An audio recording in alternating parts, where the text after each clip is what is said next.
स्वः तत्सवितुर्वरेण्यं भर्गो देवस्य धीमहि धियो यो नः प्रचोदयात्।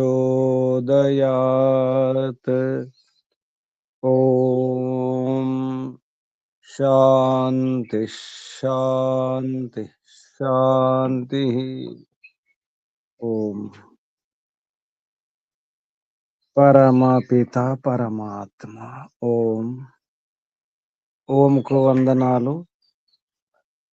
ఋషులకు, మహర్షులకు, మునులకు, యోగులకు, గురువులకు, ఆచార్యులకు, అధ్యాపకులకు, పెద్దలకు, మాతాపితలకు, శ్రేయోభిలాషులకు, మిత్రులకు అందరికీ వందనం.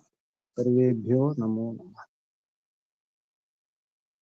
ఓం అథ శ్రీమద్భగవద్గీత మూలం సర్వశాస్త్ర నిష్ణాత విపశ్చిద్వరేణ్య పండిత శ్రీ ముక్తిరామోపాధ్యాయ విరచిత భాష్యోపేతము తెలుగు అనుకృతి వేద వేదాంగ పారంగత దర్శన తత్వవేత్త కళా ప్రపూర్ణ పండిత గోపదేవ శాస్త్రి గారు విరచిత టీకా తాత్పర్య వివరణము అవతారవాద సంహితం.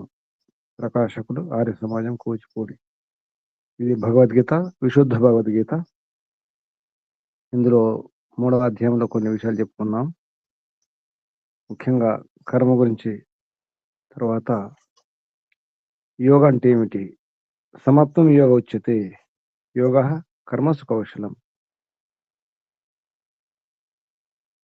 కాబట్టి తస్మాత్ యోగాయ యుజ్యస్వ, యోగము కొరకు పూనుకోండి. యోగం అంటే ఏమిటి, దీన్ని యోగం అంటారు. భగవద్గీతలో యోగం గురించి ఏం చెప్పినారు, నేనేం విన్నారు చెప్పండి. ఏం విన్నారు? వినిపిస్తుంది ఎవరికైనా? ఓం గురుజీ. యోగం అంటే ఏమిటి?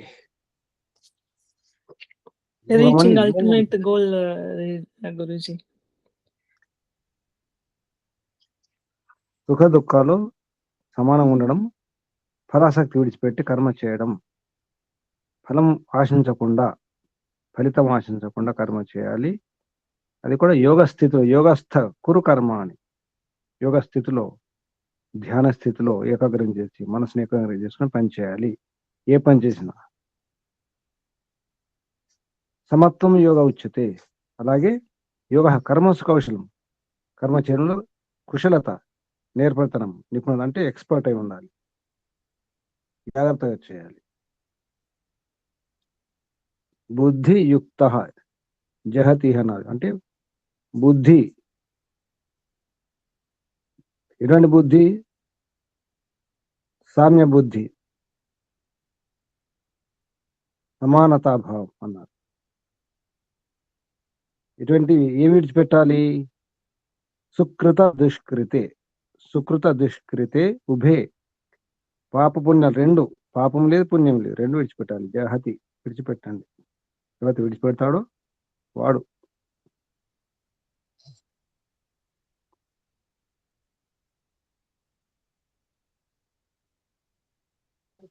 విడిచిపెట్టేవారు. మరి ఏం చేయాలి? తస్మాత్ యోగాయ యుజ్యస్వ, యోగం కొరకు అంటే స్థిర చిత్తము, లేదా మరొకరికి చెప్పాలంటే పతంజలి యోగ ప్రకారంగా యోగ చిత్తవృత్తి నిరోధ, చిత్తవృత్తి నిరోధం చేసుకోవాలి. మనసుకు 5 అవస్థలు ఉంటాయి, 5 దశలు ఉంటాయి. క్షిప్తం, మూఢం, విక్షిప్తం, ఏకాగ్రం, నిరుద్ధం. అందులో చివరిది నిరుద్ధం అయిపోవాలి, స్థిరమైపోవాలి, ఇంకా ఏమీ లేదు. అది యోగ. కానీ పని చేయాల్సిందే. ఎంత యోగి అయినా, సమాధి స్థితి పొందినా, ఈశ్వర సాక్షాత్కారం జరిగిన పని చేయాల్సిందే. పని చేస్తే ఏమవుతుంది? మళ్ళీ పని చేస్తే ఏమవుతుంది? పని చేస్తే కర్తవ్య కర్మ నిర్వహించినట్టే అవుతుంది గురుజీ. చాలా మంది ఇప్పుడు ఈ విపశ్యన వాళ్ళే చెప్తారు, పని చేస్తే అది సంస్కారం ఏర్పడుతుంది, సంస్కారం ఏర్పడితే బంధనం అవుతుంది, కాబట్టి ఏ పని చేయకూడదు అంటారు. ఏ పని చేయకుండా ఉండడమే, చూస్తుండడమే, సాక్షి భావంతో చూడండి, చూస్తుండండి. విపశ్యన వెళ్తే మీకు తెలుస్తుంది. చూడండి అంతే, చూస్తుండండి. సాక్షి భావం అంటే శ్వాస వస్తుంది, శ్వాస పోతుంది, అది కూడా చూస్తుండండి. ఆనాపాన సతి అంటారు. ఆనాపానం అంటే శ్వాస తీసుకోవడం, వదిలిపెట్టడం. శ్వాసపై ధ్యాసే ధ్యానం అంటారు. వాళ్ళు ఏమంటారు ఇంకా, శ్వాసపై ధ్యాస ఉంచడమే ధ్యానం. నిజానికి ధ్యానం అంటే అర్థం అది కాదు, నిర్వచనం అది కాని కాదు. ధ్యానం నిర్విషయం మనః. నిర్విషయం అంటే భౌతిక విషయాలు, ప్రాపంచిక విషయాల పట్ల ఎటువంటి ఆలోచన ఉండకూడదు.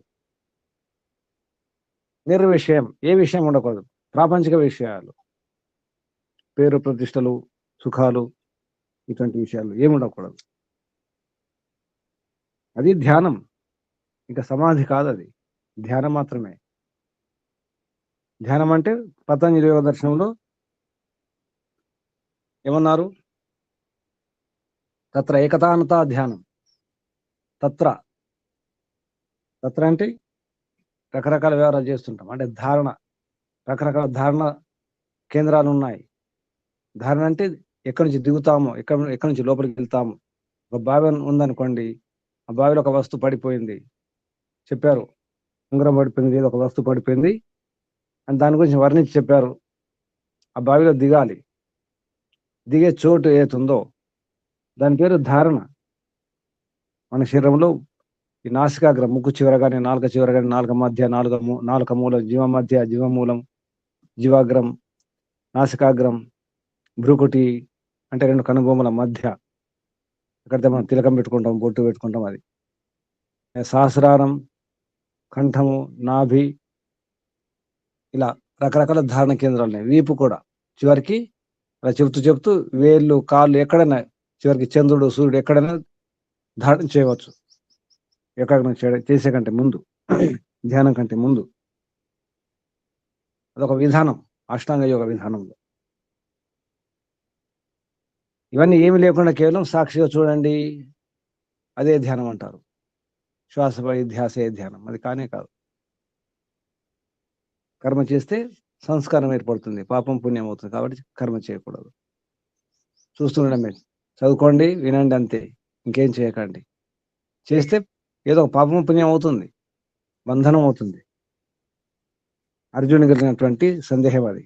నేను యుద్ధం చేస్తాను, అది కర్మ అవుతుంది, కర్మ దానికి సంస్కారం ఏర్పడుతుంది, బంధనం అవుతుంది. కాబట్టి యుద్ధం చేయను, యుద్ధం చేసేది.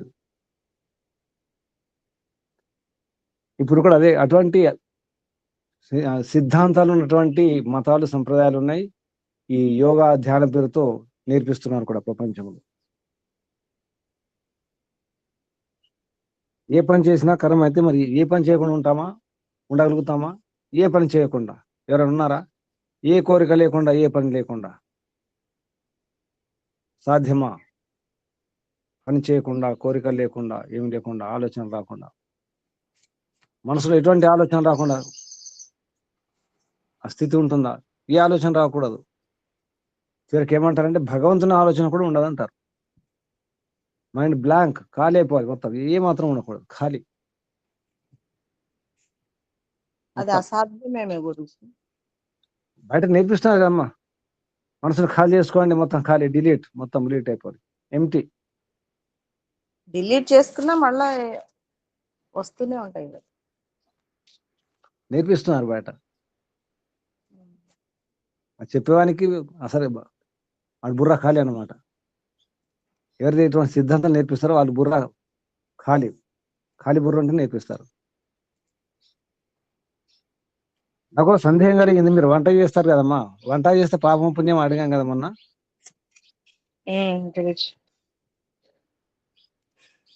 వంట చేసుకుంటున్నారు, మీకోసం మాత్రం వంట చేసుకుంటున్నారు. అది లేదా మీ వంట చేసుకుని మీ పిల్లలకు పెట్టారు. వంట చేసిన మీకోసం మాత్రం కాదు, వంట చేసి మీ పిల్లలకు పెట్టారు. అది పాపమా పుణ్యమా? మేము తినకపోతే పాపమే, మేము కూడా తినాలి కదా. మీరు తినకపోతే పాపం కాదు, పిల్లలకు పెట్టకపోతే పాపం అవుతుంది. అదే కానీ ఇప్పుడు పిల్లలకు పెట్టి మీరు తిన్నారు, ఇది పాపమా పుణ్యమా? పుణ్యమే. వంట చేసి మీరు మాత్రం తింటే పాపం అవుతుంది. కేవల ఘో భవతి కేవల, అది భగవద్గీత శ్లోకం కూడా వస్తుంది తర్వాత. ఒంటరి తింటే అఘం అఘం అంటారు, అంటే పాపం అవుతుందని. మన వాడుకలో ఉన్నటువంటి వ్యవహారం ఉన్నటువంటి భగవద్గీత 3వ అధ్యాయంలో వస్తుంది. అది ఇక్కడ కనిపించింది. అది అన్నాది భవంతి భూతం తర్వాత 3వ అధ్యాయంలో వస్తుంది. అది ఆ శ్లోకం చదువుతారు కూడా. అఘం అని చెప్పేసి పదం వస్తుంది. అంటే కేవలం తన కొరకు చేసుకొని తినేవాడు పాపం తిన్నట్టు. మంత్రం ఏం చెప్తుంది? కేవల అఘోభవతి కేవల. అది మీరు పిల్లలకు పెట్టి తింటే పాపమా పుణ్యమా? పుణ్యమే గురుజీ. ఏం కాదు, అసలే కాదు. మీరు మీ పిల్లలకి మీ కర్తవ్యం అంతే.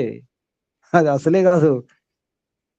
మీరు మాత్రం తింటే కేవలం మీరు మాత్రం తింటే పాపం అవుతుంది. కానీ మీ పిల్ల పెట్టి మీరు తింటే, మీ కుటుంబం ఉన్న వారికి పెట్టి మీరు తింటే అది డ్యూటీ. పాపం కాదు. డ్యూటీలో పుణ్యమేమి రాదు. బాగా గుర్తుంచుకోండి. డ్యూటీ చేస్తే పుణ్యం వస్తుందా? పుణ్యం రాదు. మీ డ్యూటీ చేయాల్సిందే. మోక్షం వస్తుంది అన్నారు. ఆ మోక్షం వస్తుంది. డ్యూటీ చేసుకుంటే మోక్షం. ఏ డ్యూటీ చేసుకుంటే? వేద విహిత డ్యూటీ చేసుకుంటే. వేదంలో చెప్పిన డ్యూటీ చేసుకుంటే మోక్షం, కానీ బయట డ్యూటీ చేసుకుంటే మోక్షం రాదు. ఇక్కడ మోక్షం, డ్యూటీ మోక్షం వస్తుంది. ఉద్యోగం చేసేవారు అక్కడ డ్యూటీ చేసుకుంటే అక్కడి నుంచి వెళ్ళి రావచ్చు, ఇంటికి రావచ్చు. అక్కడి నుంచి మోక్షం, ఆఫీస్ నుంచి మోక్షం. ఇటువంటి చాలా ఉన్నాయి. మొహాడుకుంటున్నారు, స్నానం చేస్తున్నారు, పుణ్యమా పాపమా? సరే తుమ్మారు, దగ్గారు, పుణ్యమా పాపమా? కర్మల శుద్ధి, డ్యూటీస్ కదా గురుజీ. తుమ్ముతున్నారు, పుణ్యమా పాపమా? పుణ్యం లేదు, పాపం లేదు. ఎదురుగా మహాత్ముడు కూర్చున్నాడు, వారి పైన తుమ్మారు. ఆవలింతలు, త్రేన్పులు ఎదురుగానే, వారికి ఎదురుగానే. జాగ్రత్తలు తీసుకొని నియమం. తుమ్మడం తగ్గడం పుణ్యం కాదు, పాపం కాదు. నిజానికి అది వచ్చింది. అది దాన్ని వేగాలు అంటారు. ఆయన వేగములు, వేగాలు ఆపకూడదు. నా వేగాన్ ధరే ధీమాన్, బుద్ధిమంతుడు వేగాలు ఆపడు. తుమ్మడం దగ్గడం కర్మ. అది కర్మ అవుతుందా కాదా? తుమ్మడం, దగ్గడం, స్నానం చేయడం, పొద్దున్న లేవడం, మొహాడుకోవడం, అన్నం తినడం, రాత్రి పడుకోవడం, ఇవన్నీ కర్మలే. ఈ కర్మ వల్ల బంధనం అవుతుంది ఏమైనా? అది పాపం పుణ్యమా? ఆకలిస్తుంది, ఆకలిస్తుంది, అన్నం తిన్నాం, పుణ్యమా పాపమా? ఏమీ ఉండదు. ఇటువంటి ఎన్నో ఉన్నాయి. పాపం పుణ్యం ఉంది అందులో. మళ్ళీ ఎదురుగా ఉంటే వారి పైన తుమ్ముతున్నారు, దగ్గుతున్నారు, అది పాపం అవుతుంది. అప్పుడు పాపం అవుతుంది. ఎదురుగా ఆకలేసిన వాళ్ళు ఉన్నప్పుడు పెట్టకుండా తింటే కూడా పాపమే కదా. పాపం అవుతుంది. వాళ్ళు అడుగుతున్నారు కూడా. అందుకే బలివశ దేవయజ్ఞం, భూత యజ్ఞం ఉంది, అతిథి యజ్ఞం ఉంది, పితృయజ్ఞం ఉంది, పంచమహాయజ్ఞాలు ఉన్నాయి. పంచమహాయజ్ఞాలు చేయకపోతే పాపం. పాపం. చేస్తే పుణ్యమా మోక్షమా? అంతే, డ్యూటీ. పంచమహాయజ్ఞాలు పాటిస్తే పుణ్యమా మోక్షమా? నేను పుణ్యమా మోక్షం ఎందుకన్నాను? పుణ్యం వలన మోక్షం రాదు. వింటున్నారా? పుణ్యం వలన మోక్షం రాదు. అడగండి, సందేహం అడగరు. పుణ్యం వలన మోక్షం రాదు. పుణ్యం చేసుకోకండి, పాపం పుణ్యం అంటే చేసుకోకండి. మంచి పనులే కదా గురుజీ. మంచి పనులే. మరి మంచి పనులు పాపం చేసుకుంటే కష్టాలు వస్తాయి, పుణ్యం చేసుకుంటే సుఖాలు వస్తాయి, కానీ మోక్షం రాదు. రాదు. డ్యూటీ, కర్తవ్య కర్మ చేసినప్పుడు మోక్షం వస్తుంది. వేదవిహితంగా మన కర్తవ్య కర్మ వేదవిహితంగా ఉన్నప్పుడు అది చేస్తే నిష్కామ కర్మ అవుతుంది. నిష్కామ కర్మ అది కూడా వివేక జ్ఞానంతో చేసినప్పుడే మోక్షము, కర్మబంధనం విడిపోతుంది. ఇటువంటి చాలా విషయాలు, లోతు విషయాలు, సూక్ష్మంగా ఎన్నో ఉన్నాయి. కర్మ గురించి చాలా జాగ్రత్త అర్థం చేసుకోవాల్సి వస్తుంది. అంటే సందర్భాన్ని బట్టి. అక్కడ ఒక్కోసారి పుణ్యం పాపం కాకపోవచ్చు, కానీ సభలు సమావేశాలు చేసే వ్యవహారం వేరు ఉంటుంది. సభలు సమావేశాల్లో వేరే రకం ఉండాల్సి వస్తుంది. ఒంటరిగా ఉన్నప్పుడు వేరే రకం ఉంటాం. ఒంటరిగా ఉన్నప్పుడు అదే వ్యవహారం సామూహికంగా చేస్తే తప్పు అవుతుంది. ఇటువంటి ఎన్నో ఉన్నాయి కర్మలు. చాలా జాగ్రత్త ఉండాలి. అందుకే కర్మ వలన పుట్టే ఎన్నో ఉంటాయి. ఈ శ్లోకం అదే వస్తుంది. కర్మజం విశుద్ధ భగవద్గీత, దీని పేరు విశుద్ధ భగవద్గీత అని రాసుకోండి. తృతీయ అధ్యాయం 3వ అధ్యాయంలో 11వ శ్లోకం చూడండి. నిన్న 10వ శ్లోకం వరకు చెప్పుకున్నాం. యోగ కర్మస్ కౌశలం రాసి పెట్టుకోండి. ప్రభుత్వం కూడా ఈ వాక్యం తీసుకుంది, యోగ కర్మస్ కౌశలం. ఏ డిపార్ట్మెంట్ గుర్తుంది ఎవరికైనా? భగవద్గీత శ్లోకాలు చాలా కొన్ని ప్రభుత్వ డిపార్ట్మెంట్ తీసుకున్నాయి ఇటువంటివి. యోగ కర్మస్ కౌశలం ఎల్ఐసి డిపార్ట్మెంట్ లో ఉంది గురుజీ. ఉందా? ఎల్ఐసి డిపార్ట్మెంట్ ఇది ఉందా, వేరే ఉందా? ఇటువంటి చాలా వాక్యాలు తీసుకునే ఉన్నాయి, గమనించండి. ఇప్పుడు 11వ శ్లోకం చూడండి. కర్మజం బుద్ధియుక్త అంటే బుద్ధియుక్త హి ఫలం త్యక్త్వా మనీషిణః జన్మబంధన వినిర్ముక్తాః పదం గచ్చంతి అనాయం. పదం గచ్చంతి అనాయం. గచ్చంతి అనాయం. చెప్పండి తెలుగులో అర్థం. చెప్పండి నాన్నగారు. 11వ శ్లోకం తెలుగు. నేను బయట ఉన్నా గురుజీ, ఇప్పుడు పుస్తకం లేదు. ఎవరైనా చూడండి.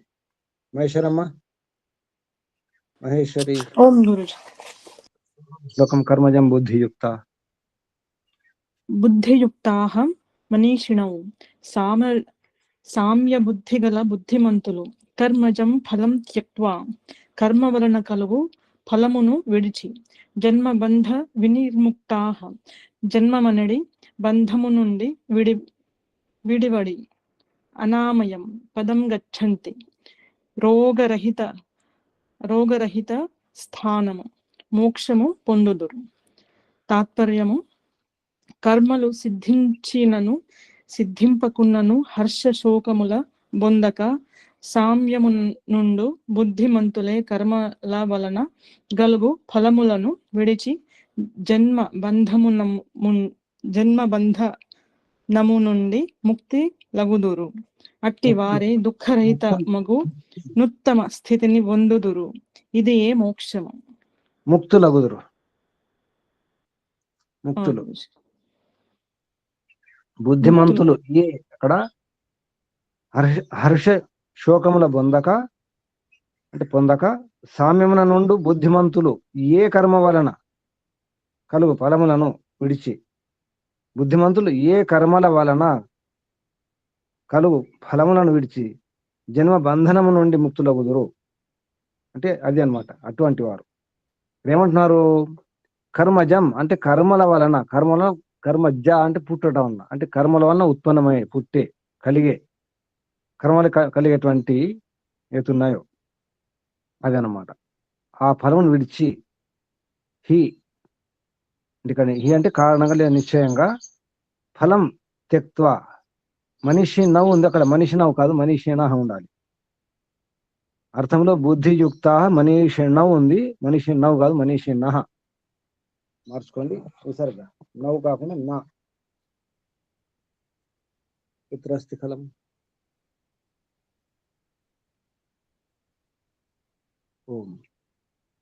బుద్ధియుక్త మనీషిణః అంటే బుద్ధి అంటే బుద్ధితో ఉన్నటువంటి, ఏ బుద్ధి? సమబుద్ధి. ఇంతకుముందు చెప్పినటువంటి సమతా బుద్ధి, సామ్య బుద్ధి అంటారు. అటువంటి బుద్ధిమంతులు యుక్త అంటే కలిగి ఉన్నారు. వారు ఇక్కడ మనీషిణ అంటే మనసు పైన అధికారం గల వారని అర్థం కూడా వస్తుంది. మనసును తెలుసుకున్న మనీషిణ. అటువంటి వారు కర్మజం ఫలం త్యక్త్వ అంటే కర్మ వలన కలిగే పుట్టే ఉత్పన్నమయ్యే ఫలం త్యక్త్వ విడిచిపెట్టి, కర్మల వలన కలిగే ఫలాన్ని విడిచిపెట్టేసి జన్మ బంధ వినిర్ముక్త. ముక్త అంటే విడిచిపెట్టడం, నిర్ముక్త వినిర్ముక్త. ఈ శబ్దాలు గమనించండి. అంటే ఏ మాత్రం ఉంచుకోకుండా జన్మ బంధనం పూర్తిగా విశేషంగా పూర్తిగా విడివడిపోవాలి, ఉండకుండా ఉండాలి. మళ్ళీ జన్మ రావాలి, కావాలి, మళ్ళీ జన్మించాలి అనే ఏది ఉండకూడదు.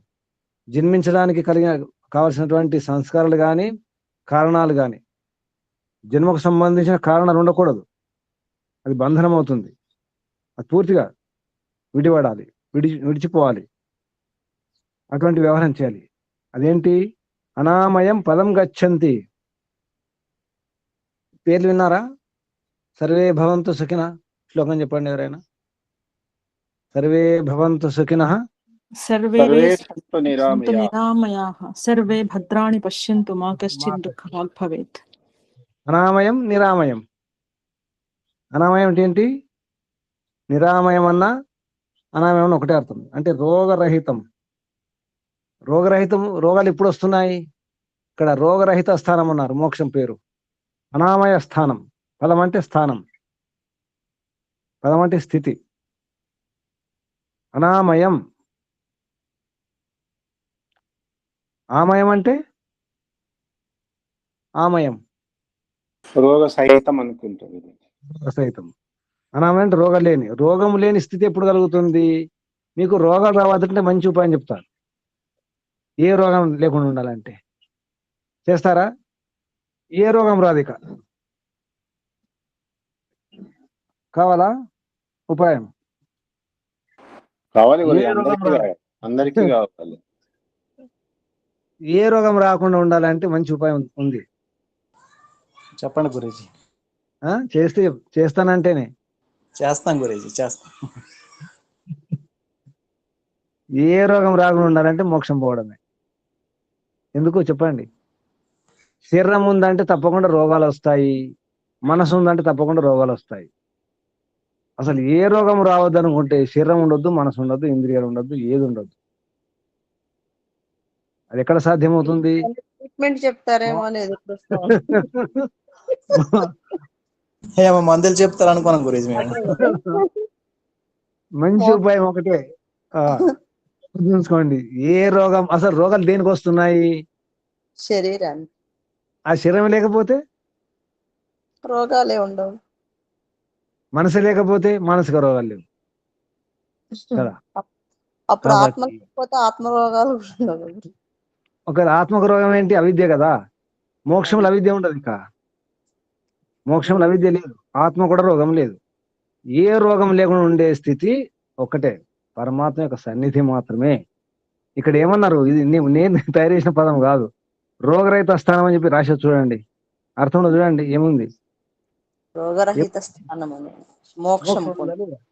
మరి రోగరహిత స్థానం అంటే మోక్షం. ఎందుకన్నారంటే దానికి కారణం చెప్తున్నాను. ఎందుకన్నారంటే అక్కడ శరీరం ఉండదు, మనసు ఉండదు, ఇంద్రియాలు ఉండవు, ఆత్మలో అవిద్య ఉండదు. ఇంకే రోగాలు ఎందుకుంటాయి? మంచి ఉపాయం కదా. మోక్షం పొందడం చెప్పండి గురించి. మరి మోక్షం కావాలంటే ఇవన్నీ చెప్పేది అదే కదమ్మా.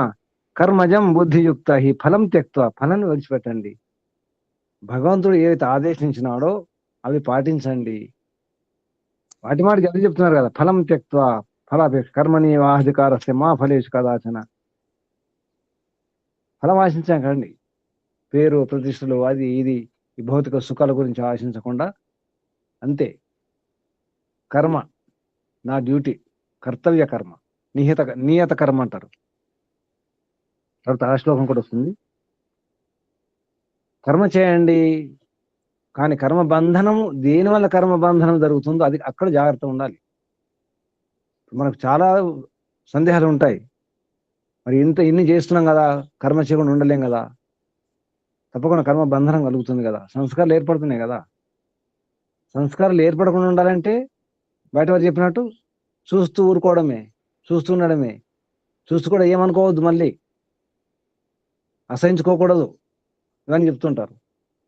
అది కాదు నిజానికి, అది యోగ సాధన కాదు. అందుకే చాలా స్పష్టంగా అష్టాంగ యోగ సాధన పతంజలి మహర్షి చెప్పినటువంటి ఏదైతే పద్ధతి ఉందో ఆ క్రమంలో యోగ సాధన చేయండి. ఇక మళ్ళీ జన్మ రాదు, అంటే మళ్ళీ మరణం రాదు. ఇదే చివరి మరణం. మళ్ళీ మరణించకండి.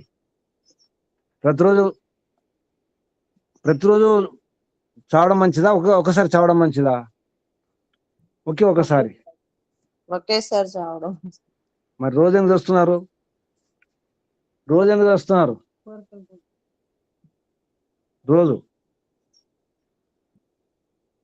ఈ రోజు నుంచి రోజు చావకండి. మళ్ళీ రాకూడదు. మళ్ళీ మరణించకండి. చివరి మరణం దానికోసం ప్రయత్నం చేయడమే. చాలా అవసరం రోజు ఉంటుంది. అంటే జన్మ జన్మ అని తీసుకోవచ్చా గురించి? అమ్మా రోజు అంటే జన్మ జన్మ అని తీసుకోవచ్చా? ఆ, జన్మ అదే అనుకోండి. రోజు రోజు అంటే జన్మ అనుకోండి. లేదు, ఇప్పుడు చాలా సార్లు మనం బాధపడుతుంటాం అమ్మా, దీనికంటే చావే మేలు, దీనికంటే చావే మేలు అనుకుంటాం. ఓ. కొందరు ఆత్మహత్యలు ఎందుకు చేసుకుంటారు? పారిపోయే కదా, ఉమ్. భయపడే కదా, నిరాశ నిస్పృహలే కదా, అసంతృప్తి కదా, లేదా భయాలు. కొందరు భయాలకు అమ్మో రేపేమైపోతుంది భయపడి కూడా ఆత్మహత్య చేసుకుంటారు, లేదా హత్యలు చేస్తారు. భయంతో హత్యలు చేస్తారు, ఆత్మహత్య చేసుకుంటారు, నిరాశతో కూడా చేస్తారు, అసంతృప్తితో, అర్థం కాక. రక్షణ కోసం కూడా చేస్తారు కదా. రక్షణ కోసం కూడా చేస్తారు. రక్షణ కోసం కూడా అంటే రక్షణ లేదని భయపడే, అక్కడ రక్షణ లేదంటే భయపడి. మళ్ళీ ఉమ్. 12వ శ్లోకం చూద్దాం. యదా తే మోహ కలిలం బుద్ధి, బుద్ధి ఉంది అక్కడ, బుద్ధి. యదా తే మోహ కలిలం బుద్ధి వ్యతితరిష్యతి, వ్యతితరిష్యతి తదా గంతాసి నిర్వేదం శ్రోతవ్యస్య శ్రుతస్య చ. వానమ్మ గారు 12వ శ్లోకం. యదా తే, యదా ఎన్నడు, తే బుద్ధి నీ బుద్ధి, మోహ కలిలం మోహ పంకిలము అంటే బురదను, వ్యతితరిష్యతి దాటునో, తదా ఆనాడు, శ్రోతవ్యస్య శ్రుతస్య చ వినదగినట్టియు వినినట్టియు సకామ కర్మ నుండి నిర్వేదం వైరాగ్యమును గంతాసి పొందగలవు. తాత్పర్యం: దేహమే దేహమే ఆత్మ అను మోహరూప పంకిలము బురద నుండి నీ బుద్ధి ఎన్నడు బయటపడునో, ఈ భ్రాంతి నిన్నెప్పుడు నిన్నెప్పుడు విడుచునో, అప్పుడే నీకు కర్మఫలాపేక్షయు కలుగదు.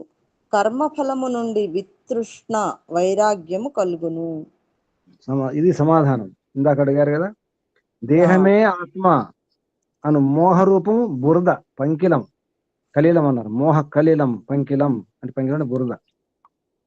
ఈ బురద నుండి నీ బుద్ధిని ఎప్పుడు బయటపడేస్తావో అప్పుడే ఈ భ్రాంతి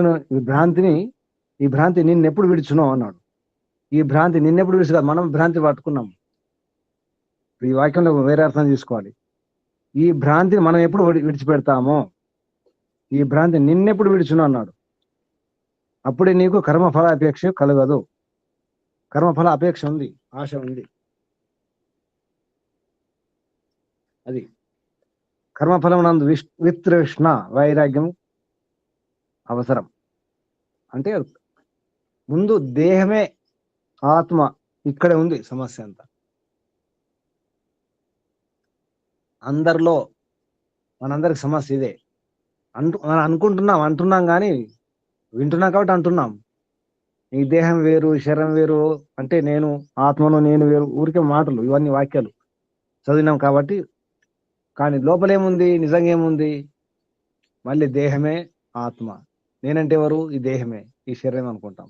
కొందరు దేహం అంటే ఎవరంటే నా పిల్లలే. తల్లులారా చెప్పండి, మీ పిల్లలే మీ దేహం కదా? దేహం కాదు, ఆత్మ. మీ పిల్లలే మీ ఆత్మ, మీ భర్త మీ ఆత్మ, మీ ఇల్లే మీ ఆత్మ. అంతేనా? ప్రాణం ప్రాణం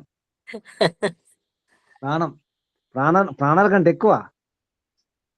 నా పిల్లలంటే ఆరో ప్రాణం కాదు, పంచప్రాణాలు అంటారు. నా పిల్లలు నాకు పంచప్రాణాలు. ఆరో ప్రాణం అంటే ఇంకా అది ఎక్స్ట్రా కాదు. పిల్లలంటే పంచప్రాణాలు కదా. కొందరికి కారు అంటే పంచప్రాణాలు, కారే. కొందరికి ఆవులే, కుక్కలే, పిల్లులే కొందరికైతే కదా. అటువంటప్పుడు ఎలా వైరాగ్యం కలుగుతుంది? భ్రాంతి ఎప్పుడు పోతుంది? పెద్ద భ్రాంతి ఇదే, దేహమే ఆత్మ అనుకోవడం. యదా తే మోహ కలిని, ఎప్పుడైతే, తే అంటే నీ బుద్ధి, ఇక్కడ తే బుద్ధి, నీ యొక్క బుద్ధి, యదా ఎప్పుడైతే, మోహ కలిలం మోహనే బురద పంకిలం నుండి వ్యతితరిష్యతి, తరిష్యతని దాటుతుందో అంటే భవిష్యత్ కాలమే, ఎప్పుడైతే దాటుతుందో. బుద్ధి, ఇక్కడ బుద్ధి అన్నాడు, నీ బుద్ధి మోహం అనే పంకిలము నుండి బురద నుండి దాటుతుందో అప్పుడే కదా గంతాసి పొందగలుగుతావు. ఎప్పుడు పొందుతావు? నీకు నిర్వేదం కలిగినప్పుడు, వైరాగ్యం కలిగినప్పుడు. నిర్వేదం కలిగిందా? వైరాగ్యం కలిగిందా? శ్రోతవ్యస్య శృతస్య చ. శ్రోతవ్యం వినదగినట్టుది. వినదగినది ఏమిటి? వినదగినది ఏమిటి? శృతస్య చ అన్నారు. విననట్టుది ఏమిటి? వినదగినది ఏమిటి? విననట్టుది ఏమిటి? ఇంతవరకు ఏం విన్నారు? ఇప్పటి వరకు భగవద్గీత విన్నాము. వినదగినట్టుది. ఇంకా వినదగినది ఏమున్నది? సకామ కర్మ నుండి, అది సకామ కర్మ నుండి ఇక్కడ చాలా స్పష్టంగా చెప్తున్నారు. సకామ కర్మ నుండి శ్రోతవ్యస్య శృతస్య అంటే వినదగినట్టు దాని నుండి విననట్టు సకామ కర్మ నుండి అన్నారు చాలా స్పష్టంగా. ఎప్పుడైతే వైరాగ్యం కలుగుతుందో అప్పుడే. ఇక్కడ వైరాగ్యం కలగడానికి కారణం చెప్తున్నారు. ఎప్పుడైతే నీవు దేహమే ఆత్మనే ఈ మోహం అనే బురద నుండి దాటుతావో అప్పుడు నీకు వైరాగ్యం కలుగుతుంది. అంటే కర్మఫల అపేక్ష కలగకుండా ఉండాలంటే ముందు ఆశించకుండా ఉండాలి. ఇది చాలా జటిలంగా ఉంటుంది. అసలు ముందు ఆశించకుండా పని చేయాలి. అది సాధ్యమా? ఫలం ఆశించకుండా చేయడం అక్కడ ఉంది. ఫలం ఆశించారా? ఇక స్టార్ట్ అవుతుంది. ఫలం ఆశించకుండా ఎలా జరుగుతుంది మరి? ఫలం ఆశించకుండా సాధ్యమా? ఎప్పుడు సాధ్యం చెప్పండి? ఫలం ఆశించకుండా ఉండడం ఎప్పుడు సాధ్యమవుతుంది? కర్తవ్యం అనుకున్నప్పుడు సాధ్యం. ఇక్కడ ఇచ్చారమ్మా, దేహమే ఆత్మ. ఇదే సమాధానం. ఎప్పుడైతే దేహం ఆత్మ అనుకుంటామో అప్పుడు కష్టం. దేహం వేరు ఆత్మ వేరు అని చాలా స్పష్టంగా తెలుస్తుందో అనుభవపూర్వకంగా సాధన చేస్తూ జ్ఞానపూర్వకంగా శుద్ధమైన జ్ఞానం తెలుసుకొని, అంటే వేదాధ్యయనం చేసి వేదానుకూల శాస్త్రాలు, దర్శనాలు, ఉపనిషత్తులు ఇటువంటివి ఇవి అర్థం కావాలంటే మళ్ళీ వేదాంగాలు అధ్యయనం చేయాలి. వేదంగాలు అర్థం కాకుండా మనకు ఉపాంగాలు అర్థం కావు. వేదంగాలు ఏమిటి వేదంగాలు చెప్పండి ఎవరైనా. వేదంగాలు ఏమిటి? శిక్ష, వ్యాకరణం, కల్పం, ఛందస్సు, జ్యోతిషం. ఈ అధ్యయనం చేయకుండా మనకు ఉపాంగాలు అంటే దర్శనాలు. దర్శనాల్లో వేదాంత దర్శనం ఉంది. వేదాంత దర్శనం అంటే మళ్ళీ ఉపనిషత్తులు లేకుండా వేదాంత దర్శనం లేదు. కల్పశాస్త్రం అధ్యయనం చేయకుండా పూర్వమీమాంస దర్శనం లేదు. అంటే మళ్ళీ ఇవన్నీ ఉండాల్సిందే. ఉపనిషత్తులు కూడా దాంట్లో వచ్చేస్తాయి, దర్శనాలు వచ్చేస్తాయి.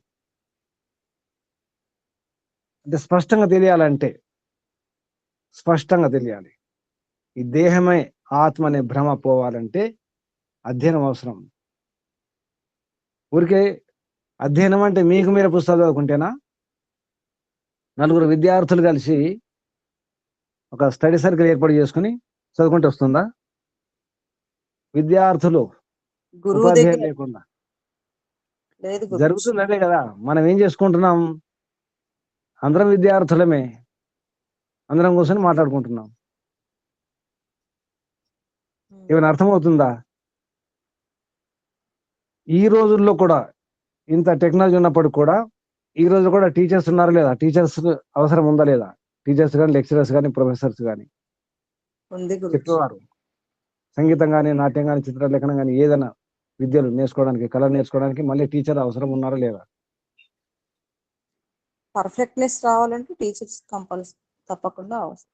ఈ రోజుల్లో కూడా ఇప్పుడు కూడా మామూలు విద్యలకి టీచర్స్ అవసరం ఉన్నారు. మరి ఇది బ్రహ్మ విద్య కదా, ఆధ్యాత్మిక విద్య.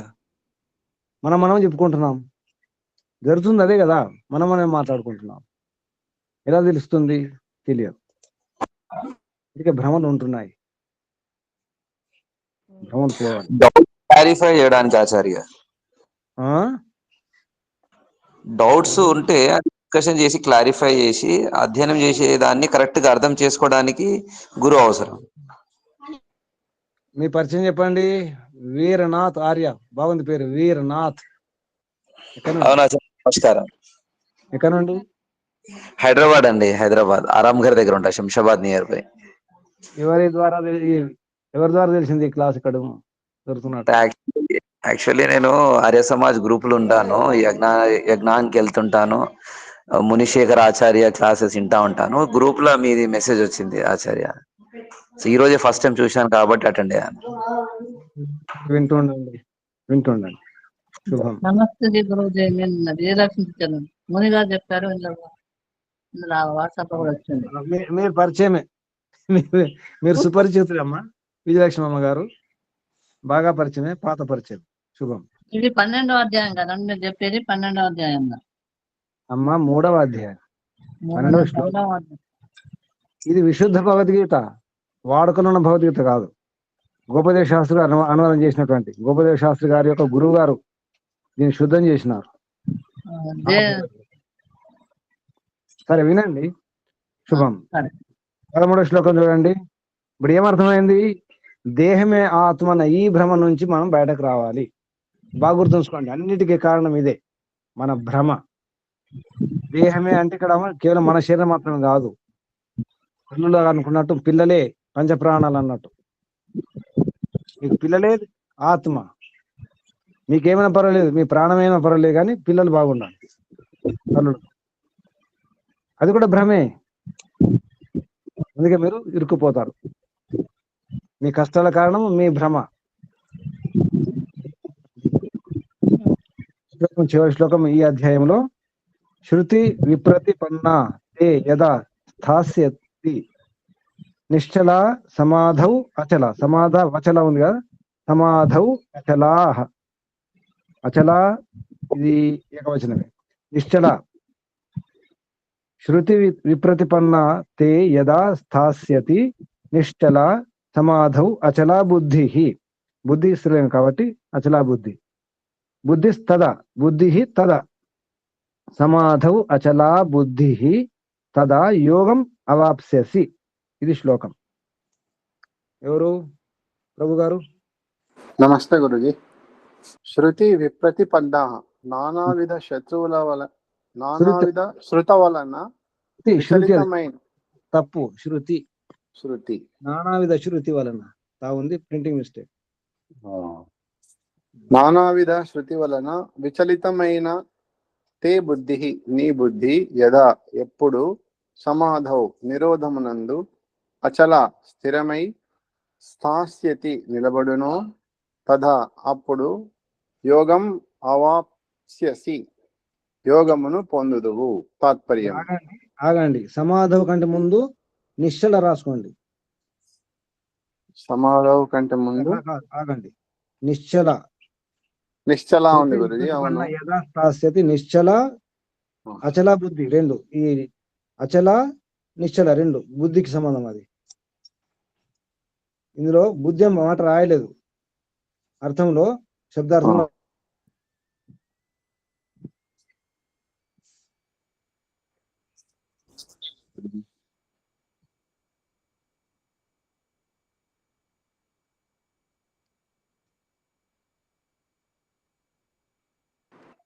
గురుజీ వినపడ్డం లేదు.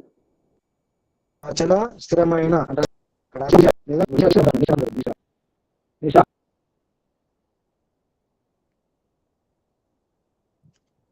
చెప్పండి. గురూజీ నిశ్చల అంటే ఏం రాసుకోమన్నారు? వినపడలేదు. అచల కంటే ముందు నిశ్చల రాసుకోండి. రెండు ఒకే అర్థమా? నిశ్చల అచల? చెప్తాను, మీరు అది రాసుకోండి.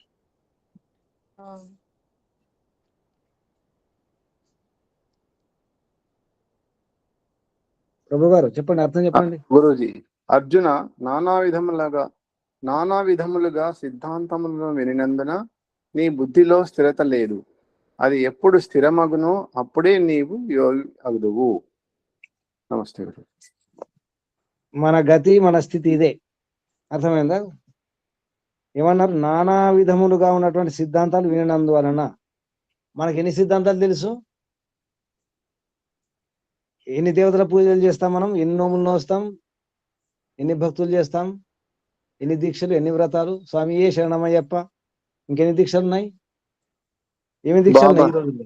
బాబాలు బజరంగ బలి, దేవి దీక్ష, ఇంకా హనుమాన్ దీక్ష, శివదీక్ష శివ దీక్ష, వెంకటేశ్వర దీక్ష, చాలా ఉన్నాయి. ఇంకెన్ని ఇప్పుడు సిద్ధాంతాలు స్వామి స్వామి అప్పుడు అర్జునుడు ఉన్నప్పుడు ఈ దీక్షలన్నీ లేవు కదా స్వామి, అప్పుడు ఒకటే సిద్ధాంతమే కదా స్వామి. సిద్ధాంతం ఒకటి ఉందా? సిద్ధాంతం ఒకటే, మహాభారత యుద్ధమే జరగదు ఒకే సిద్ధాంతం ఉంటే. అప్పుడు వికృతం అయిపోయింది వైదిక ధర్మం. ద్వాపర యుగంలో వికృతమయ్యే కదా మహాభారత యుద్ధం జరిగింది. సత్యార్థ ప్రకాశం 11 సముద్రం అనుభూమిక చూడండి, మహర్షి రాస్తారు అక్కడ ఏం జరిగిందో. దాని తర్వాత ఇవన్నీ వచ్చినాయి కదా స్వామి. అప్పుడు కూడా ఉన్నాయి, ధర్మాలు ఉన్నాయా లేవు? అప్పుడు కూడా ఉన్నాయి సిద్ధాంతాలు. ఉన్నాయి కదా.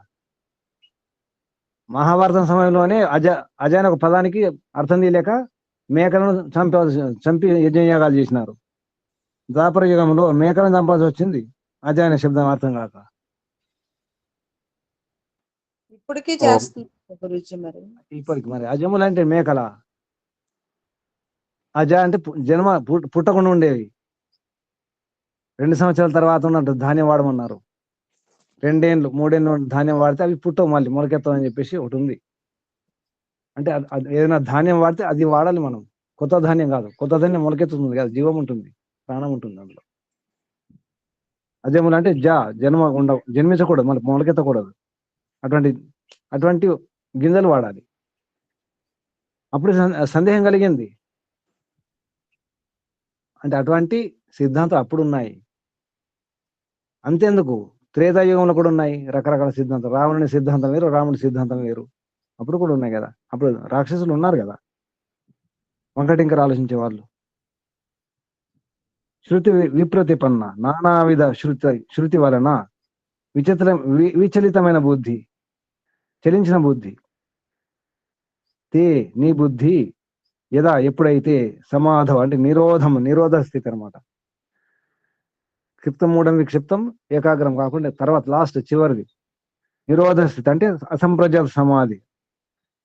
అప్పుడు నిశ్చల అంటే నియమాలతో కూడినటువంటి నిశ్చలంగా ఉండాలి, నియమాలతో ఉండాలి స్థిరంగా.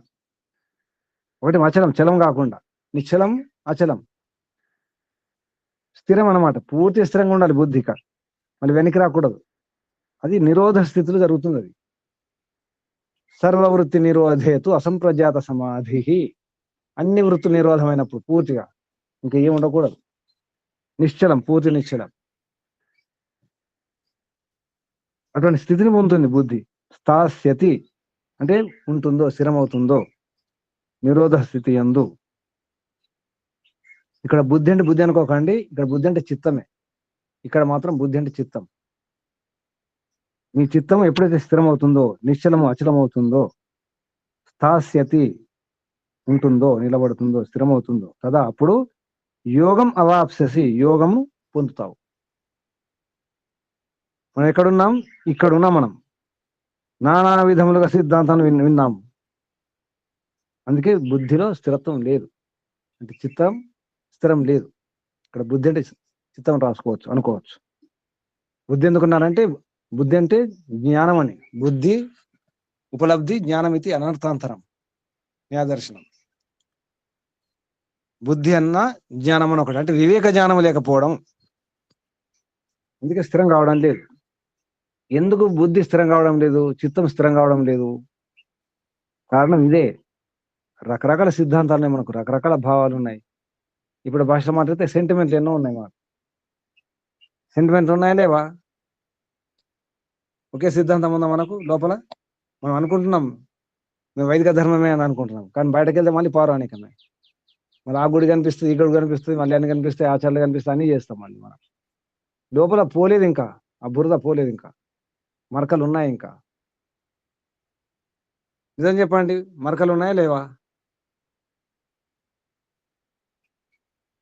పూర్తి వైదిక ధర్మమేనా? సంపూర్ణంగా ఏకధర్మమే గురూజీ, వేరే ఏమీ లేదు. లోపల ఉన్న వాళ్ళు అదృష్టవంతులు, పురుషార్థం చేసినట్టే. మిగతా వారందరూ అక్కడ వెళ్తే అక్కడే చేస్తాం, ఇక్కడ వెళ్తే ఇక్కడ చేస్తాం, అన్నీ ఉంటాయి మనకు. గమనించండి, ఇదే కారణం. ఇక్కడ ఏమంటున్నారు? నానా విధములుగా సిద్ధాంతములను వినినందున నీ బుద్ధిలో స్థిరత లేదు. అది ఎప్పుడు స్థిరమగునో అప్పుడే నీవు యోగి అగుదువు. యోగం అవాప్ససి, యోగమును పొందుదువు. కారణం అర్థమవుతుందా? దేహమే ఆత్మ అనుకోవడం అక్కడ పెద్దది. అది తర్వాత రకరకాల సిద్ధాంతాలు ఉన్నాయి లోపల. సిద్ధాంతాలు అంటే బయట ఉన్న సిద్ధాంతాలు, మతాలు, ఈ మార్గాలు, సంప్రదాయాలు కాదు. మన లోపల రకరకాల భావాలు ఉన్నాయి కదా, ఉన్నాయా లేవా? అనేక భావాలు ఉన్నాయా లేవా? అంటే ఎన్నో ఉన్నాయి. భ్రాంతులు, ఎందుకంటే సందేహాలు ఉన్నాయి. ఎన్నో వింటూ ఉంటాం, చూస్తూ ఉంటాం. అదే నిజం అనిపిస్తుంది, ఇదే నిజం అనిపిస్తుంది, అది కరెక్ట్ అనిపిస్తుంది, ఇది కరెక్ట్ అనిపిస్తుంది, అవును కదా అనిపిస్తుంది. అవును. అప్పుడు బుద్ధి స్థిరం ఎలా అవుతుంది? అన్ని రైట్ అయితే మరి రైట్ ఏది అసలు? అన్ని సత్యం అయితే సత్యం ఏంటి మరి? అది ముందు నుండి వేదమే అందుకే అది ఈ సమస్యలు ఉండవు. అది మనకు లోపల ఎన్నో ఉన్నాయి, అన్ని రైట్ అనిపిస్తాయి. వారు రైటే, వీరు రైటే, అందరు రైటే. అందుకే స్థిరం కాదు బుద్ధి. కారణం తెలిసిందా? ఇప్పుడు ఏం చేద్దాం? తెలిసింది కదా. వేదం దగ్గరకు కారణం తెలిసింది. ఇప్పుడు ఏం చేద్దాం? మన దుఃఖాలకు, మన కష్టాలకు, మన బంధనాలకు, మన సమస్యలకు, మన అశాంతికి, మన భయాలకు కారణం తెలిసింది. ఇప్పుడు దేహమే ఆత్మ అనుకోవడం ముఖ్యంగా. అది తరతి శోకం ఆత్మవిత్, తరతి శోకం ఆత్మవిత్. ఈ మాట ఎవరు విన్నారు? ఎవరన్నారు? చంద్రగోపనిషత్తులో నారదుడు, సనత్ కుమారుడు సంవాదంలో వస్తుంది. నారదుడు అంటాడు, ఓ గురువారి, ఓ మునివరా, లేదా ఓ గురూజీ అని సనత్ కుమారుని సంబోధిస్తూ, నేను విన్నాను, ఇది నిజమేనా అని అడుగుతాడు అనమాట. తరతి శోకం ఆత్మవిత్. నేను కేవలము శబ్దజ్ఞానమే నాది. నారదుడు అధ్యయనం చేసినటువంటి మొత్తం లిస్ట్ చెప్తాడు. ఇన్ని శాస్త్రాలు అధ్యయనం చేసి సుమారు 18 ఏమో వస్తాయి. ఇన్ని శాస్త్రాలు అధ్యయనం చేసినాను, అయినా నా దుఃఖం పోవట్లేదు, ఇంకా ఏడుస్తున్నాను, బాధపడుతున్నాను. నేను విన్నాను, మరి తరతి శోకం ఆత్మవిత్ అని విన్నాను, అది నిజమా అని అడుగుతారు.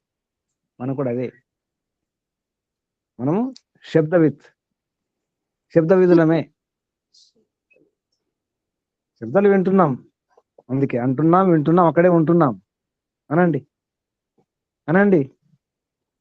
అంటున్నాం, వింటున్నాం, ఇక్కడే ఉంటున్నాం. ఇక్కడే కదా, అక్కడే ఉండట్లేదు, ఇక్కడే ఉండట్లేదు, జరుగుతున్నాం. ఎక్కడ జరుగుతున్నారమ్మా? ఏం జరగట్లేదు. ఎక్కడ వేసిన గొంగలు అక్కడే ఉంది, ఏ మార్పు లేదు. మీరు అనుకుంటున్నారు. గమనించండి. మళ్ళీ ఏడుపు వస్తుంది, మళ్ళీ భయాలు వస్తున్నాయి, మళ్ళీ అవి అక్కడే ఉన్నాయి కదా. మళ్ళీ నిరాశ వస్తుంది.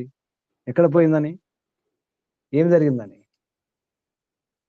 ఎవరి మాట వింటున్నాం? మనం ఎవరి మాట వింటున్నాం? పరమాత్మ మాట వింటున్నామా? ప్రపంచ మాట వింటున్నామా? ఎవరి మాట వింటున్నారు? సమయం వస్తే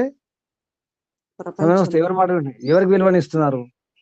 వేదానికి ఇస్తున్నారా? ప్రపంచానికి ఎవరికి వారికి తిట్టుకోండి.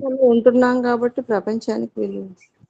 ఎవరికి వారు, ఇంకా బయట వారు తిడితే బాగుండదమ్మా. మనం తిట్టుకోవాలి, నన్ను నేను తిట్టుకోవాలి. గమనించండి. అందుకే ఆత్మ పరిశీలన, ఆత్మ నిరీక్షణ, ఆత్మ విమర్శ చేసుకోండి. గురుజీ, దేహమే ఆత్మ అనేది మోహం అంటారా? మోహం అని బురద అంటాడు దాన్ని. పంకిలం, కలీలం అన్నాడు. పంకిలం బురద, అది బురద అన్నాడు. ఈ ప్రపంచం భవసాగరం అయితే, దుఃఖసాగరం అయితే, మోహం అనేది బురద అన్నాడు. ఇంకా భయంకరం అది. మోహం పంకిలం, బురద, కడిగేసుకోవాలి. చెప్తున్న వాళ్ళు బయటకు రాలేరు అంటారు. పెద్ద వల. మోహం ఒక పాశం.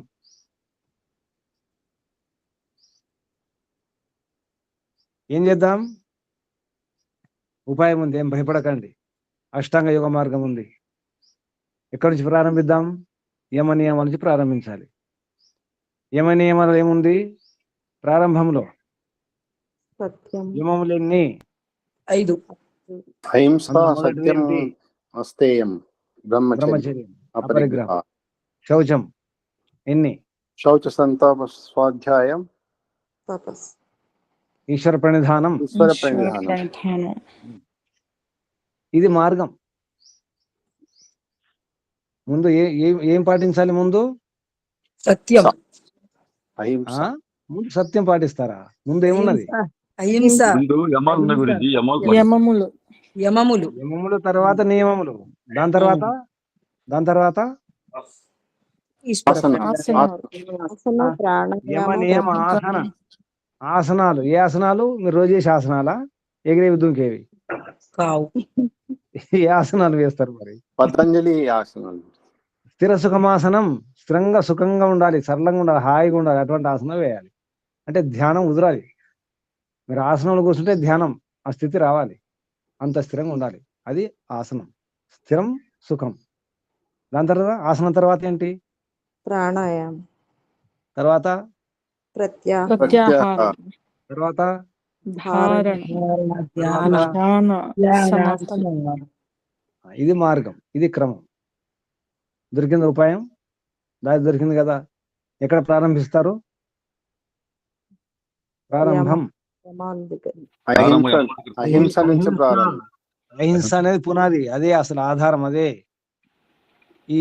ఈ అంగాలన్నీ కూడా అహింస పాటించడానికి. అంటే అహింస అంటే ఏంటి? మళ్ళీ వైర త్యాగము. సర్వదా, సర్వతా, సర్వత్ర, సర్వభూతానం అనభిద్రోహం అన్నారు. అభిద్రోహం. ద్రోహం చేయకుండా ఉండండి. అభిద్రోహం కాకుండా అభిద్రోహం. అన్ని భూతముల పట్ల, అన్ని ప్రాణుల పట్ల, అందరి పట్ల. సర్వధా, సర్వథా, సర్వత్ర, సదా, ఎల్లప్పుడు, అన్ని రకాలుగా, అంతటా, అన్నిసార్లు, ఎప్పుడు కూడా. అహింస. అహింస అనేది మహావ్రతం. అహింస అనేది మహావ్రతం. అది అక్కడి నుంచి ప్రారంభించండి. చూసుకోండి, మనసులో ఎటువంటి వైరభావం ఉంచుకోకండి. ఎవరి పట్ల కూడా, ఏ ప్రాణి పట్ల కూడా, ఏ జడ వస్తువు పట్ల కూడా. ఒకసారి మనకు జడ వస్తువు పట్ల కూడా ఉంటుంది. ఎండాకాలం అంటే తిట్టుకుంటాం, వానాకాలం తిట్టుకుంటాం, చలికాలం తిట్టుకుంటాం, ఒకసారి ముళ్ళని తిట్టుకుంటాం, పూలను ప్రేమిస్తాం. ముళ్ళు కూడా మంచివే, పూలు కూడా మంచివే, అన్ని మంచివే. నలుపు మంచిదే, తెలుపు మంచిదే. కొన్ని రంగులు ఇష్టపడం మనం. అలాగే దుర్గంధం, సుగంధం, ఏది మనల్ని బాధించకూడదు. సుగంధమైన, దుర్గంధమైన ఆ స్థితి రావాలి. అక్కడి నుంచి మొదలవుతుంది అహింస. అహింస కనుక పాటిస్తే మీ వస్తువులు సరిగ్గా ఉంటాయి, సిస్టమేటిక్గా ఉంటారు, అన్ని బాగుంటాయి. అంటే మన వస్తువుల వలన కూడా మనం కొందరికి ఇబ్బంది చేస్తాం. మన వస్త్రాల వలన, మన భావాల వలన, మన మాటల వలన రకరకాల బాధ పెడతాం. అక్కడి నుంచి మొదలవుతుంది అహింస నుంచి.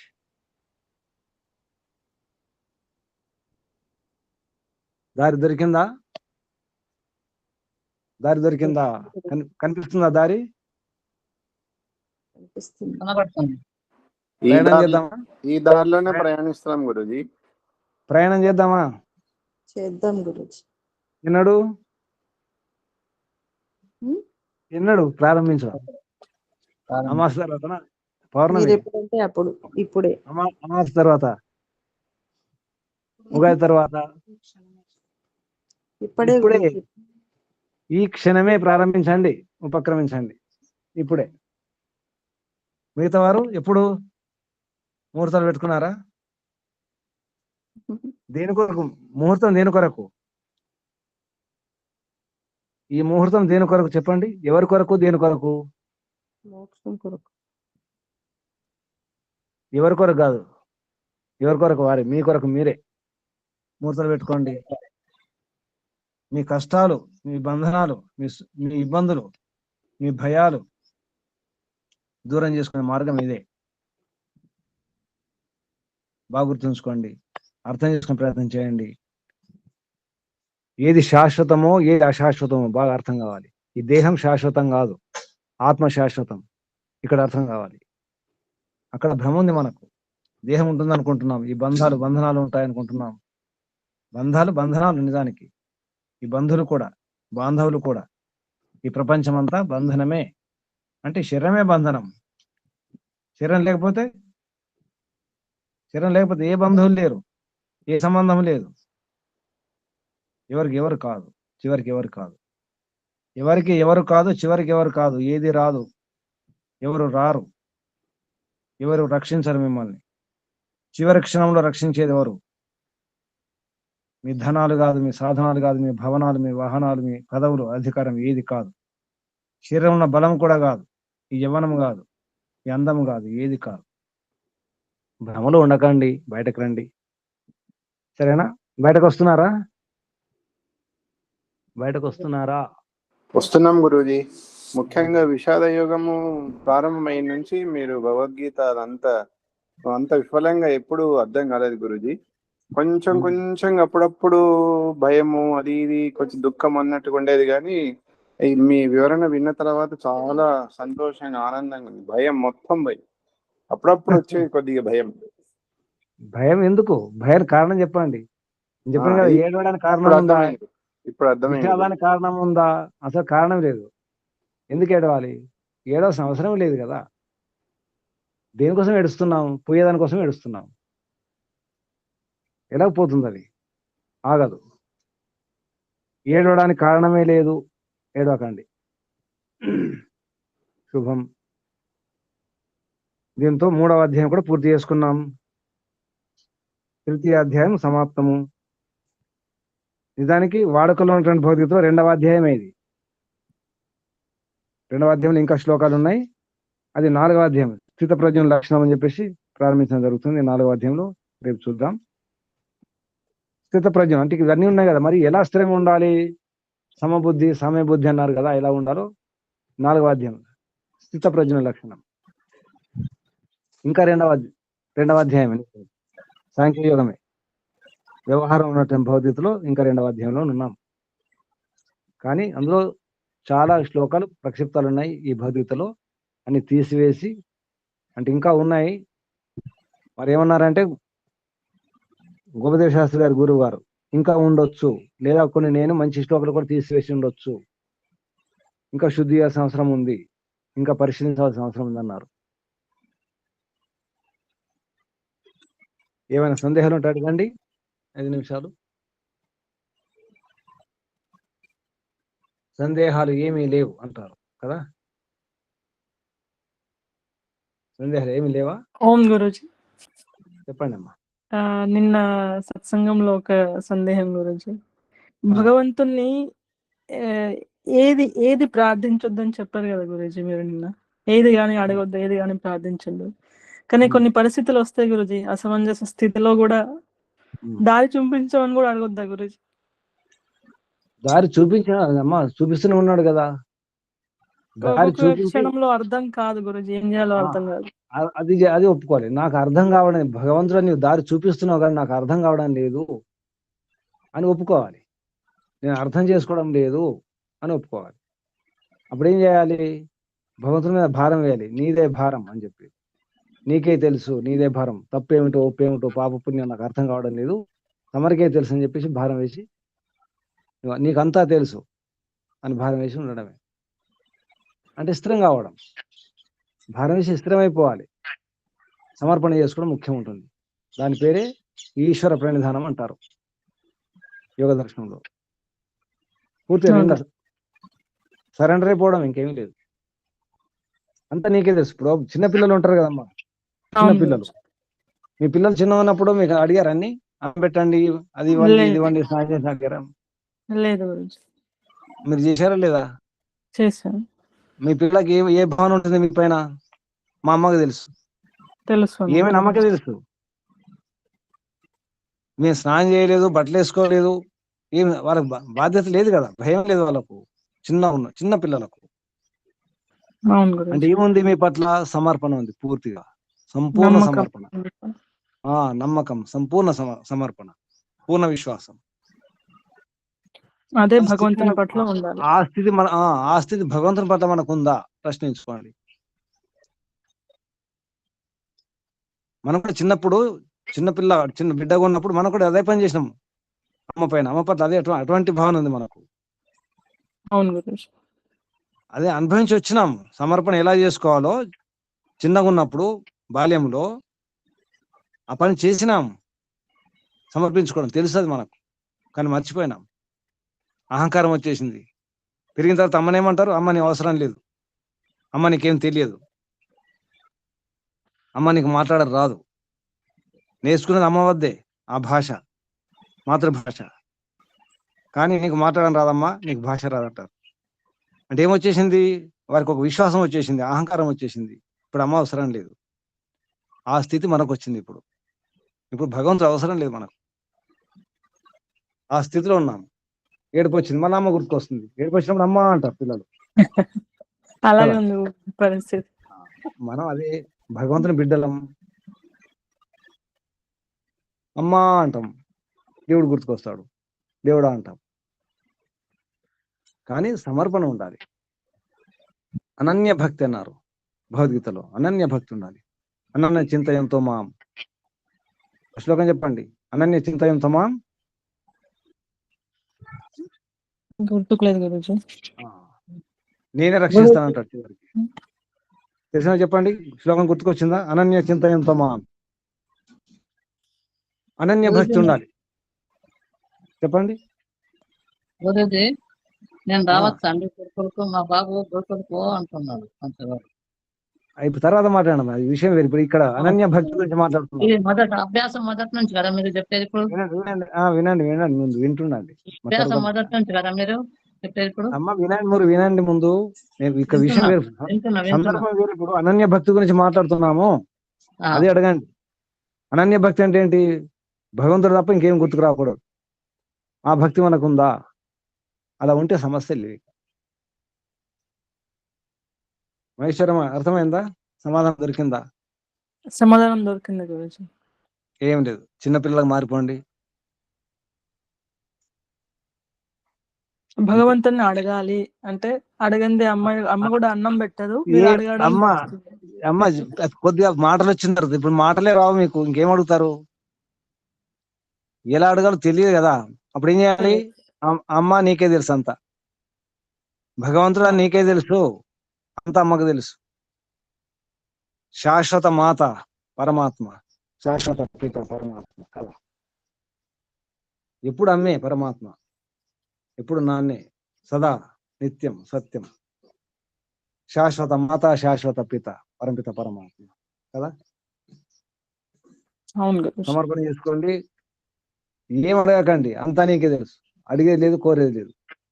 ఎందుకంటే అన్ని ఇచ్చి వేసినాడు, ఇచ్చి ఉంచినాడు. మనం గమనించట్లేదు. అన్ని ఉన్నాయి చుట్టూ, మన చుట్టూ అన్ని ఉన్నాయి. మనకి ఏం కావాలో అంత సిద్ధం. తప్పు మనదే. అన్ని ఉన్నాయి, నీకేం కావాలి అన్ని ఉన్నాయి, వాడుకోవట్లేదు.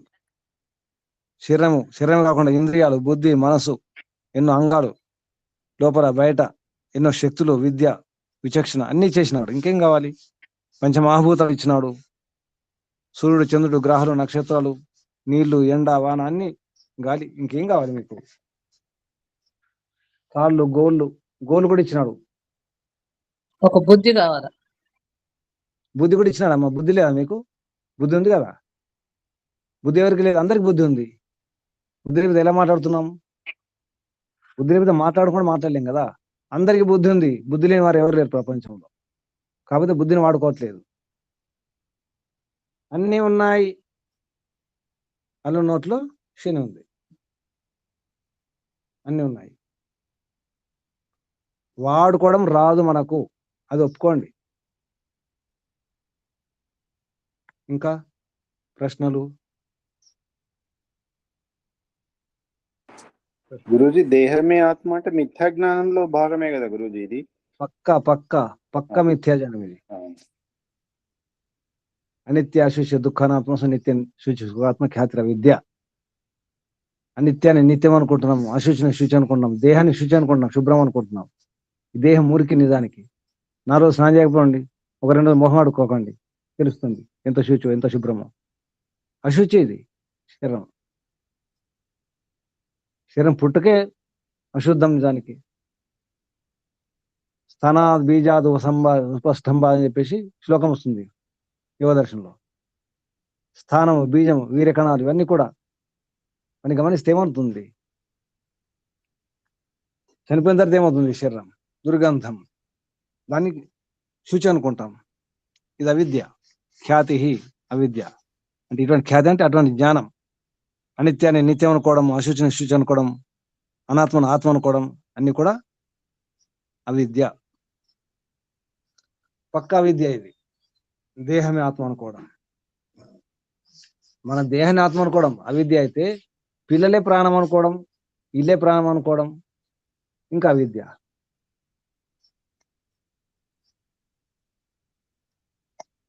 ఇంకా గురూజీ, కర్మఫలం నందు వితృష్ణ అంటే వైరాగ్యం కలుగును అంటే ఇది అర్థం కాదు గురూజీ.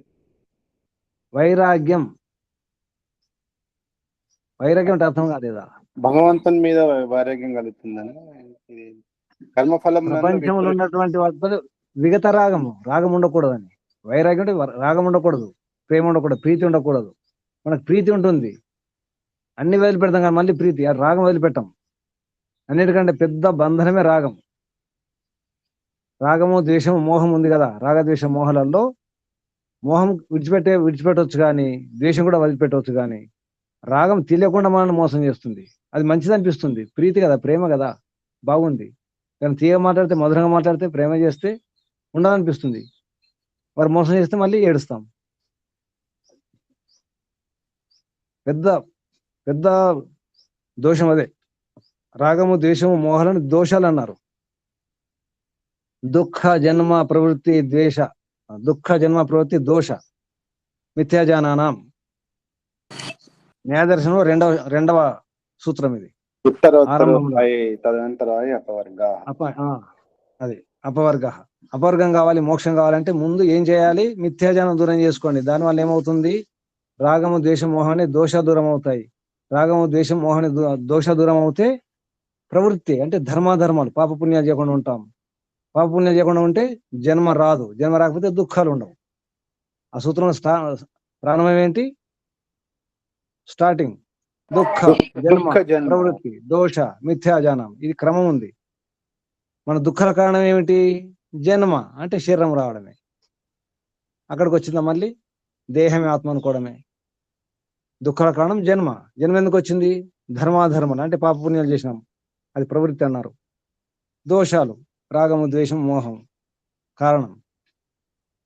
ఈ రాగము, ద్వేషం, మోహం కారణం ఏమిటి? మిథ్యాజానం, అవిద్య, అజ్ఞానము, భ్రాంతి, భ్రమ, విరుద్ధ జ్ఞానము, విపరీత జ్ఞానం. ఇన్ని పేర్లు ఉన్నాయి. ఇక్కడున్నాం మనం, మిథ్యాజానంలో ఉన్నాం. అందుకే ఏడుస్తున్నాం. దారి దొరికినట్టేనా? ప్రయాణం ఎప్పుడైనా పర్వాలేదు కానీ దారి దొరికింది కదా.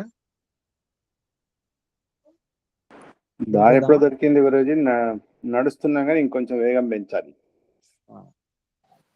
నత్తనడక పనికి రాదు, వేగం పెంచండి. మన యజుర్వేదంలో వచ్చింది కదా, వేగం పెంచండి, డేగలాగా దాడి చేయండి తొందరగా. శేన పక్షి. శేన అంటే డేగ, చాలా వేగం ఉంటుంది. అది చాలా వేగంగా దాడి చేస్తుంది.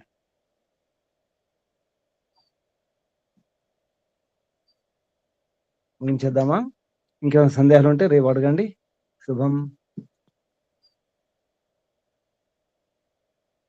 ఓం. ముందుగా పరంపిత పరమాత్మకు, ఋషులకు, మహర్షులకు, గోపదేవ శాస్త్రి గారి గురువు గారికి, స్వామి ఆత్మానంద సరస్వతి గారికి, గోపదేవ శాస్త్రి గారికి అందరికీ వందనాలు, ప్రణామాలు, కృతజ్ఞతలు తెలియజేస్తూ మీ అందరికి కూడా వందనాలు, అభినందనాలు. పరంపిత పరమాత్మ శుభాశీస్సులు. ఓం శం. తరించే ప్రయత్నం చేయండి. ఆత్మవిధులు కండి. ఆత్మవిధులైతే శోకం ఉండదు, ఏడుపు ఉండదు. శుభం. ముగించేద్దాం. సర్వేభ్యో నమో. ధన్యవాదాలు.